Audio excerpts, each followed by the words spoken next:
en fait, je reprends. Donc, 24 000 sont morts en 32 jours, ok. Et ceux dont vous parlez, en fait, ils ne sont pas au nombre de 7, ils sont au nombre de 5. Ce n'est pas 5 survivants. C'est que Rabbi Akiva, il a réouvert une yeshiva dans laquelle il y avait ses 5 élèves.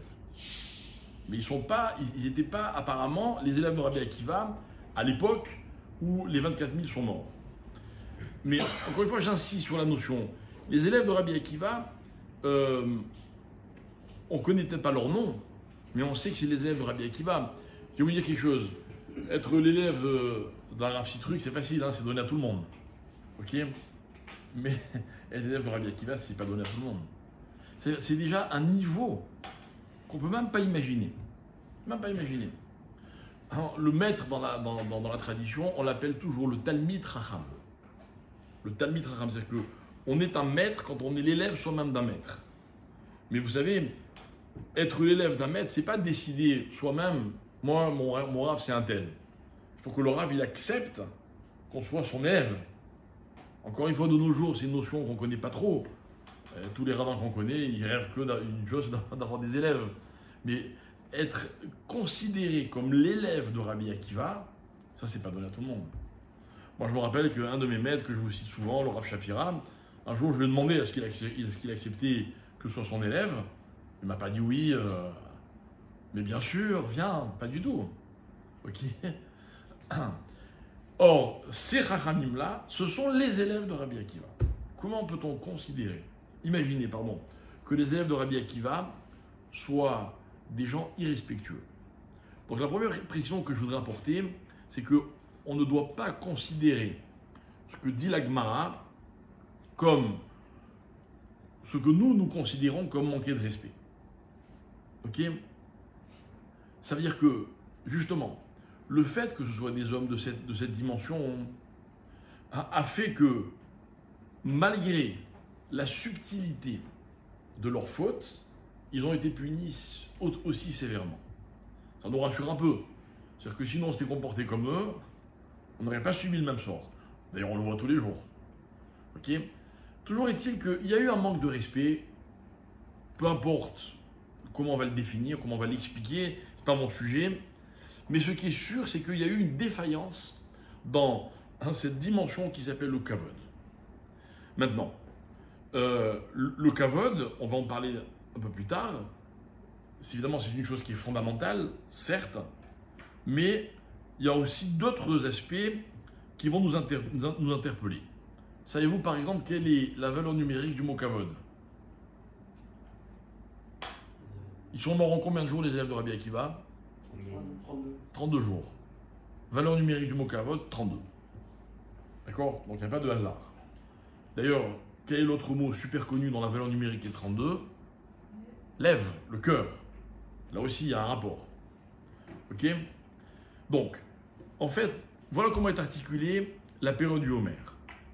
32 jours, et il reste combien? 49 moins 32 égale Exact. Donc 32 et 17. 32 valeurs numériques Kavod, 17 valeurs numériques Tov. Tov, c'est 17. Ok? Donc on fait des dons, c'est bien de faire 17 000 par exemple, vous voyez, c'est Tov. Ok? On peut faire aussi 18 000, c'est Chai. Comme disait mon maître, justement, le Rav Shapira, quand il y avait des enchères comme ça où les gens ils disaient Chai, ils disaient il vaut mieux dire Met que Chai. Met, ça veut dire mort. D'accord? Mais mort, c'est 440. Vous me donnez 440 que 18. Bref. Donc, la période du Homer, c'est Kavod et Tov. Donc, on va y revenir un peu plus tard. En premier lieu, il y a donc 7 semaines. 7 semaines qui vont incarner chacune ce que nous allons appeler, mais je vais faire une petite introduction tout de suite, ce que nous allons appeler les 7 sphirotes. C'est ce que c'est les 7 sphirotes? Les 7 sphirotes, c'est... Attendez, j'y reviens. Mais d'abord mon introduction. Quand on parle de sphirotes, on aborde en fait des notions qui sont inhérentes à la Kabbalah. Or, pour ceux qui me connaissent, je n'ai pas l'habitude, dans mes cours, de parler de Kabbalah. Vous savez pourquoi? Pour 2 raisons. D'abord, je n'ai pas l'habitude de parler de ce que je ne maîtrise pas. Mais encore plus grave, je ne veux surtout pas pouvoir risquer de donner à quelqu'un l'impression qu'il comprend quelque chose à des sujets auxquels on ne comprend pas. On ne comprend rien. Et je suis souvent très mécontent de voir que vous avez des gens qui parlent de sphirotes. Ah oui, moi je connais, j'ai étudié les sphirotes, comme s'ils savaient vraiment de quoi on parle. La Kabbalah, mes chers amis, elle n'est pas forcément inaccessible, mais elle demande tellement de préparatifs, c'est tellement l'aboutissement d'un très long parcours que je ne soupçonne que très peu de gens d'avoir passé toutes les étapes qui normalement nous permettent d'étudier de la Kabbalah. Pour étudier la Kabbalah, il aurait fallu normalement d'abord étudier tout le reste de la Torah, tout ce qu'on appelle le Galouï, avant d'arriver au Nistar. C'est la Torah qui est accessible, qui est dévoilée littéralement, avant d'arriver à la Torah qui est cachée. Et souvent, c'est vrai que c'est très passionnant d'étudier des notions de Nistar, de Torah cachée, et tous ceux qui ont eu ou le privilège, ou au contraire, qui se sont retrouvés piégés en entendant par-ci ou par-là des notions de Kabbalah, parce qu'elles ont peut-être été expliquées facilement, considèrent qu'ils ont compris. Oh, c'est très compliqué. C'est quoi c'est très compliqué? C'est pas compliqué forcément à comprendre, mais pour réaliser du sens et surtout de l'implication que représentent les notions de Kabbalah, encore une fois, il y a un parcours qui va durer peut-être toute une vie pour certains, en tout cas une énorme partie de la vie pour la plupart le commun des mortels. Voilà pourquoi la Kabbalah, ça reste quelque chose que, à mon sens, on ne doit pas étudier et encore moins enseigner n'importe comment pour ne pas risquer de la galvauder. Mais on a le droit, comme ça, de mentionner certaines notions en précisant, comme je le fais à l'instant, qu'on ne fait que caresser de façon extrêmement superficielle. Et en fait, on va juste citer des notions dont on va se servir comme des noms communs qui vont nous permettre d'avoir des références. Donc il y a ce qu'on appelle les 7 sphirotes. Les 7 sphirotes, je vais vous les citer tout de suite, c'est la notion de Chesed, Gvura, Tiferet, Netzach, Od, Yesod, Malchut. Ok? On peut également traduire ces 7 notions comme étant 7 midot. Le Chesed, c'est une mida, c'est la générosité. La Gvura, c'en est une également, c'est la rigueur. Un Tiferet, c'est l'excellence, la perfection, etc., etc. En fait, nous, ce qui nous intéresse ce soir, si vous permettez, c'est que quand on cite les 7 sphirotes, qui sont en fait 7 midot, dans leur sens, on va dire, le plus accessible, c'est comme si on rapportait les midot que possède Akadosh Baruch Hu. Voilà. Akadosh Baruch Hu, il est chesed, n'est-ce pas? Il est sympa, Hachem? Sympa, non? Ouais, vous marchez, vous mangez, vous respirez, vous avez de quoi vous nourrir, vous avez un toit, c'est du chesed, tout ça. Mais Hachem, il est aussi Gvura, rigueur. Des fois, on a l'impression qu'Hachem, il est très dur. Mais Hachem, il est aussi Tiferet, et ainsi de suite. Et quelque part, le risque, ce serait de se permettre de qualifier Hachem en fonction des événements de la vie ou de mon humeur, en disant, ah bah Hachem, là, il est ceci, là, puis là, il est cela. Mais moi, je crois qu'il faut rectifier le tir en disant, c'est très important, que Hachem, il n'est pas Chesed. Hachem, il est Chesed, Gvura, Tiferet, Netzach, etc. Il est les 7 à la fois. C'est-à-dire qu'en fait, Hachem, c'est pas l'addition de 7 midot. Hachem, c'est les 7 midot à la fois. Alors comment moi je peux me permettre de dire que oui, Hachem il est chesed, oui, Hachem il est Gvura, rigueur. Et en fait, nos Chachamim nous expliquent que la Torah nous a donné comme une espèce de permission. Permission, je vais vous donner un exemple. Lorsqu'on lit le texte de la Torah, les psukim, on voit que par exemple, Hachem est nommé de plusieurs façons. Vous connaissez tous le nom d'Hachem, Elohim. On connaît tous le nom d'Hachem, Yudke Vavke. On connaît tous le nom d'Hachem, Aleph, Dalet, Nun, Yud. On les croit sans arrêt dans la prière, dans les versets de la Torah. Est-ce que Hachem a plusieurs noms? Alors en fait, rappelez-vous ce qu'on a étudié à plusieurs reprises. C'est quoi un nom? C'est quoi un nom? Le nom, par définition, c'est l'expression de ce que l'on perçoit. Ok? Je vais vous donner deux petits exemples. Premier exemple, celui que je cite à chaque fois qu'on aborde ce sujet. Si je vous dis, on va parler d'un objet, je vous dis une planche et 4 pieds, c'est quoi pour vous? Une table. C'est tout? Un lit. C'est tout? Chaise. Vous voyez? Alors en fait, c'est quoi l'histoire? Il y en a un qui a faim, il y en a un qui a sommeil, il y en a un qui a juste envie de s'asseoir.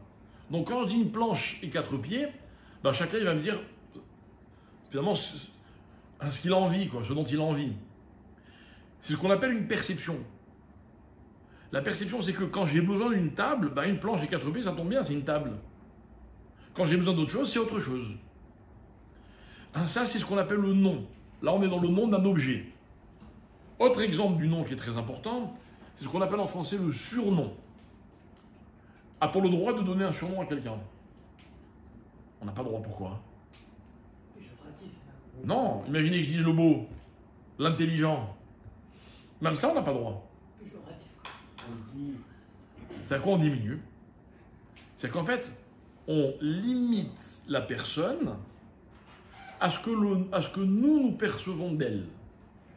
Or, une personne, elle est beaucoup plus que ce qu'on perçoit d'elle. Moi, je me rappelle, j'adore cet exemple, quand on était des petits enfants à l'école, on avait un copain qui était très gros. D'accord? À l'époque, nous, on était maigres. Merci pour ceux qui rigolent. Et quand on se disputait, ce qui pouvait arriver, pour lui, la pire des insultes, donc qui nous servait avec beaucoup d'affection, il nous disait espèce de gros. Et un jour, j'ai demandé à un adulte, mais pourquoi il dit qu'on est gros? C'est lui le gros. Et en fait, lui, il souffrait d'être enfermé dans un surnom qui lui convenait peut-être, mais donc, justement, qui le faisait souffrir, donc pour lui, c'était une insulte. Donc, on comprend à travers cet exemple la difficulté pour quelqu'un d'être désigné par un surnom. Alors, celui-là, il est péjoratif, je vous l'accorde, mais tous les surnoms sont péjoratifs, parce que comme vous avez dit, ils limitent la perception de la personne. Voilà pourquoi quand on choisit un nom pour ses enfants, faire très attention. On ne peut pas se permettre de donner un nom qui va limiter l'enfant à chaque fois qu'on va le nommer, quoi. Voilà pourquoi les seuls prénoms qu'on peut donner à nos enfants, normalement, c'est ceux qui sont écrits dans la Torah, parce que ceux-là, il n'y a pas de problème. Mais même si vous dites, par exemple, vous appelez votre enfant, vous avez une petite fille, vous l'appelez, je sais pas moi, Beauté, dans la langue que vous voulez, hein. C'est pas que ça, quoi. C'est pas que ça, la personne en question. La Torah nous autorise à nommer Hachem en fonction des perceptions qu'on peut avoir de lui. Donc il va avoir un prénom d'Hachem qui est le mot Elohim. Elohim, c'est celui qui désigne la rigueur d'Akadosh Baruch Hu.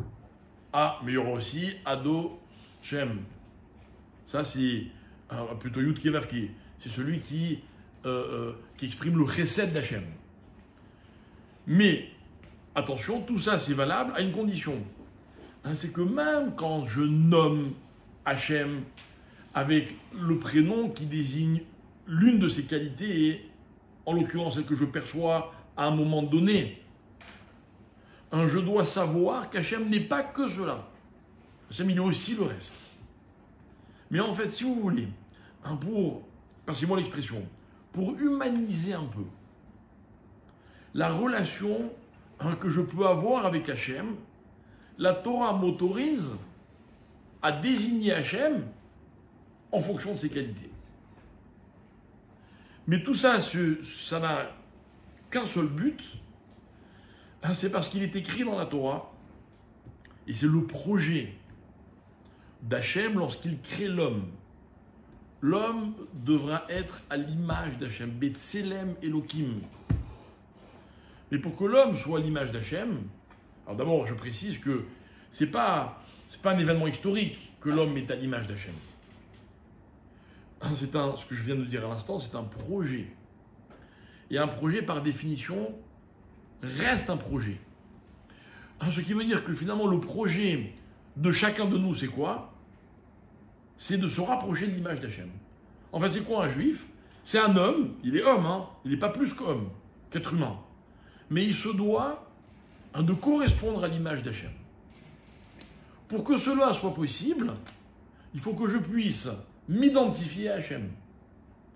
Or, comment est-ce qu'un homme peut s'identifier à Hachem? Il est où le rapport? Il peut s'identifier à Hachem parce qu'il le perçoit en fonction de certaines qualités, ce qu'on va appeler des traits de caractère, des midot. Donc, je récapitule. La Torah m'autorise à surnommer Hachem. La Torah m'autorise à citer les midot d'Akadosh Baruch Hu. Pourquoi? Pour que moi je puisse m'identifier à lui. Donc quand je vais traverser le Homer, je vais dire, bon ben voilà, on est dans la semaine du Chesed. En fait, c'est pour m'aider, à moi, être humain, à acquérir cette qualité qui s'appelle le Chesed pour ressembler à Hachem. Donc en fait, nous, ce qu'on va expliquer, c'est que, encore une fois, le parcours de 49 jours, dans lequel je compte les jours du Homer, n'a pour but que de m'aider à acquérir les qualités d'Akadosh Baruch Hu. Et les qualités d'Akadosh Baruch Hu, elles sont au nombre de 7. Maintenant, moi, humain, j'ai besoin de les aborder, j'ai envie de dire par palier, de catégoriser ces 7 qualités, mais je sais qu'Hachem, il est toutes les qualités à la fois. Hachem, il est en même temps Chesed et en même temps Gvura. Pour qu'on comprenne ce que je veux dire, je vais vous donner encore une fois un petit exemple. Des parents, il y a des parents ici, n'est-ce pas? Avec vos enfants, vous êtes quoi? Vous êtes Chesed ou plutôt Gvura? Vous êtes plutôt générosité, souplesse, compréhension, ou alors non, rigueur. Hein. Vous savez ce que c'est la souplesse? La souplesse, c'est quand, par exemple, on accorde à un enfant ou à une personne, même ce qu'elle ne mérite pas. Et la rigueur, non, c'est tu n'as que ce que tu mérites. Donc, mon slogan préféré, tu fais une gaffe, tu prends une baffe. C'est ça le din. C'est ça avec Gvura. C'est ça la rigueur. Le chesed, c'est même quand un enfant ne mérite pas, il dit à son père ou à sa mère, je veux un bonbon, je veux un chocolat, bon, ben, on va lui donner. Alors, si je demande aux parents, vous êtes quoi? Vous êtes plutôt din ou vous êtes plutôt chesed? Que vont me répondre les parents? Les deux. Mais les deux. Obligatoirement les deux. Mais là où ça va devenir intéressant, c'est que je vais vous, comment dire, je vais vous interroger en profondeur. C'est quoi chesed et c'est quoi din? Par exemple, votre enfant vous dit, je veux du chocolat. Ou tu me prêtes ton portable? Et vous dites oui. C'est du chesed ou c'est du din? Mieux. Vous dites non. Quand vous dites non, c'est du chesed ou c'est du din? C'est plus du chesed. Les deux. Les deux. Moi, je dis plus de chesed. J'ai du mal. Alors voilà. Si je pense que c'est bien pour lui que je lui dise non, ça s'appelle du chesed. Mais l'enfant, lui, comment il va percevoir ce non? Comme du din. Mais moi, je vais dire à mon enfant, mais non, t'as pas compris, c'est du chesed. Et quand je vais dire oui, parce que ça m'arrange, c'est du chesed ou c'est du din? L'enfant, il va percevoir ça comme du chesed, alors qu'en vérité, c'est du din. Je fais pas du bien à l'enfant. C'est compliqué, hein? Donc, si on vous repose la question un jour, vous êtes plutôt chesed ou vous êtes plutôt din, faites-moi plaisir, ne répondez pas. C'est trop compliqué. On cherche le tiferet. On cherche le tiferet. Ah, bravo. Alors, comment on arrive au tiferet?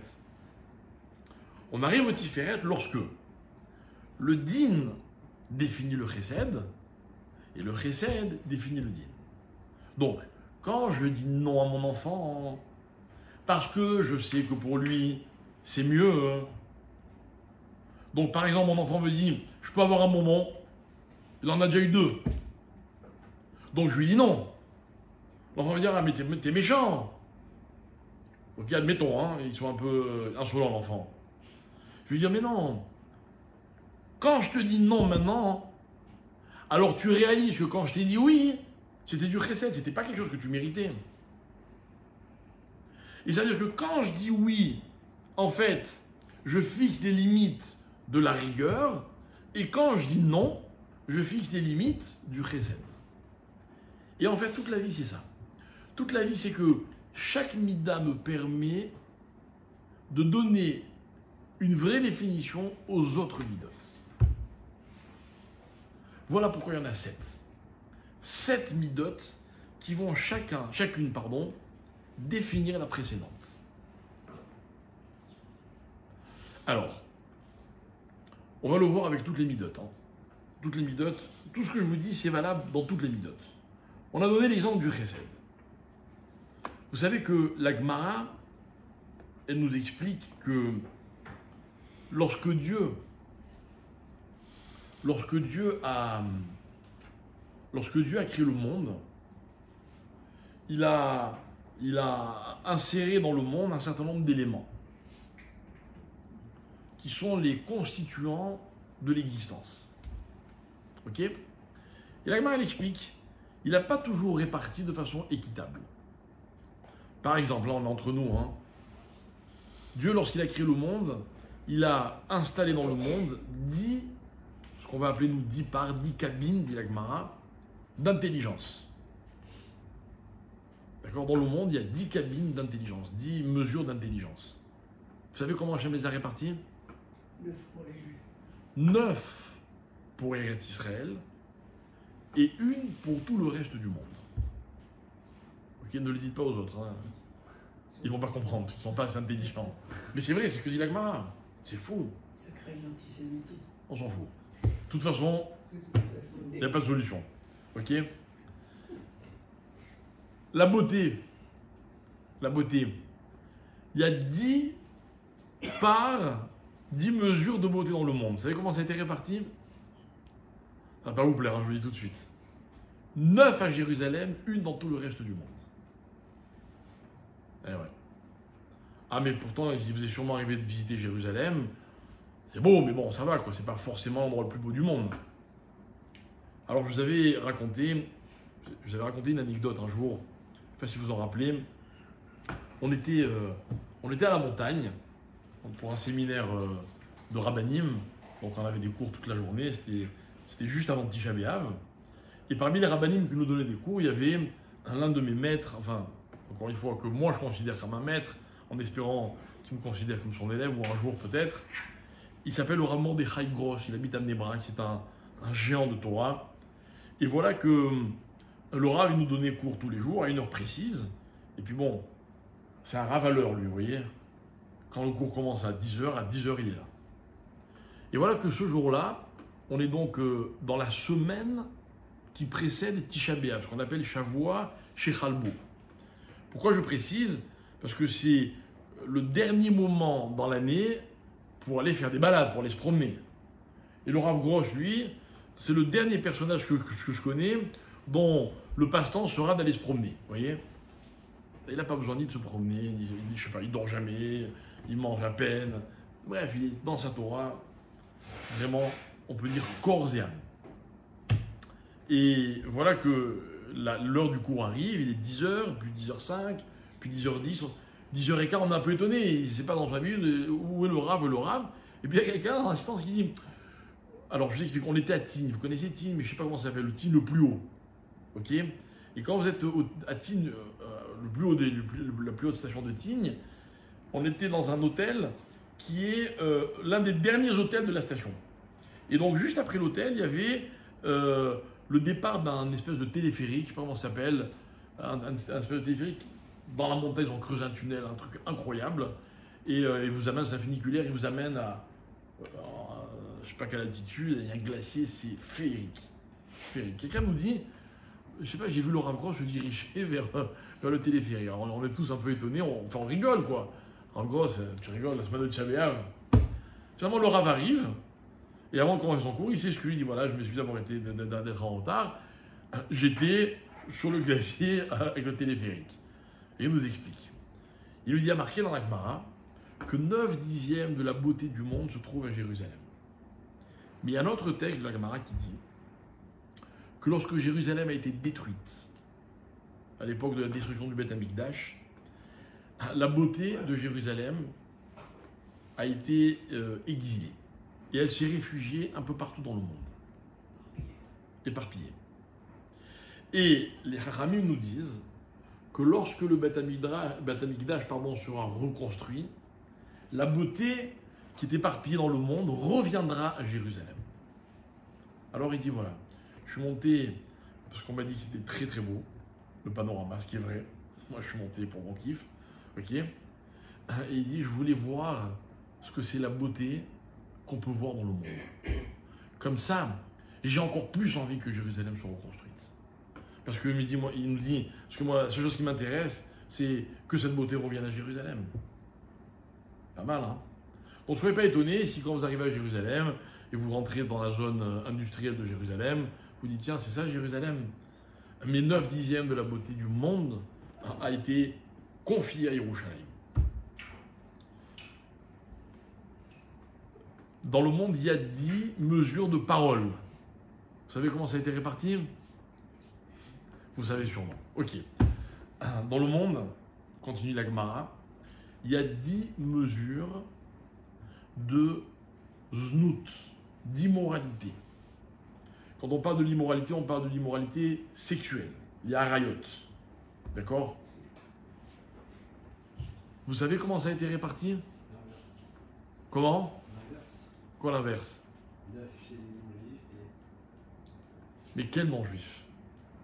L'Europe. 9/10 de l'immoralité se trouve chez Ishmaël. Ishmaël. Ouais. Vous savez, ce peuple-là qui, soi-disant, couvre les femmes, on n'a pas le droit de leur visage. Même leur visage. Hein? Dans la Torah, ça s'appelle de l'hypocrisie. Hein, parce que c'est un peuple qui est insidieux. Hypocrite. Hein, qui cache toujours son jeu.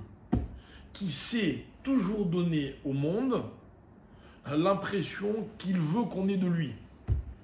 C'est les meilleurs hein, pour pleurer, pour se plaindre, pour être des victimes. C'est les meilleurs du monde.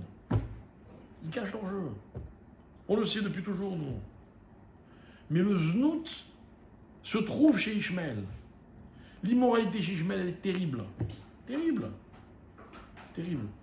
Par exemple, je peux vous donner un tout petit exemple. C'est quoi le Olam Haba de Ishmaël? C'est quoi la récompense, écoutez bien, spirituelle suprême que peut espérer un individu? C'est, je ne sais pas combien, 70, vierge. Vous imaginez que là-haut, c'est ce qui se passe dans l'Olam Haba, quand on est à côté du trône d'Akadosh Baruch Hu? Eh bien pour eux, oui. Vous imaginez un peu ce que doit être pour eux Olam Hazé, quoi, le monde dans lequel on est. Si c'est ça l'Olam Haba, hein, alors c'est quoi l'Olam Hazé pour eux? C'est inimaginable. Inimaginable. Je peux vous donner des anecdotes, mais je ne veux pas trop m'arrêter là-dessus, de discussions que j'ai eues des fois avec des Ishmaélim, d'accord? C'est incroyable. Incroyable. Tout est tourné vers ça. Mais de façon claire, c'est-à-dire, ils ont le droit d'avoir plusieurs épouses, ils font ce qu'ils veulent. Ils font ce qu'ils veulent. Regardez, pour eux, une guerre, c'est quoi? C'est quoi vaincre l'ennemi? C'est quoi être vainqueur? Regardez ce qu'ils ont fait le 7 octobre. C'est ça qui compte pour eux. Mais d'où ça vient? Pourquoi juste eux, les pauvres? J'ai envie de dire les pauvres, quoi. Ils ne sont pas victimes. Je vais vous expliquer le pourquoi du comment. Abraham, c'est l'homme du chesed. N'est-ce pas? La générosité. Abraham, il a 2 fils. Il en a un, le héros, il s'appelle Yitzhak. C'est quoi la qualité d'Yitzhak? Non, c'est la rigueur, la justice.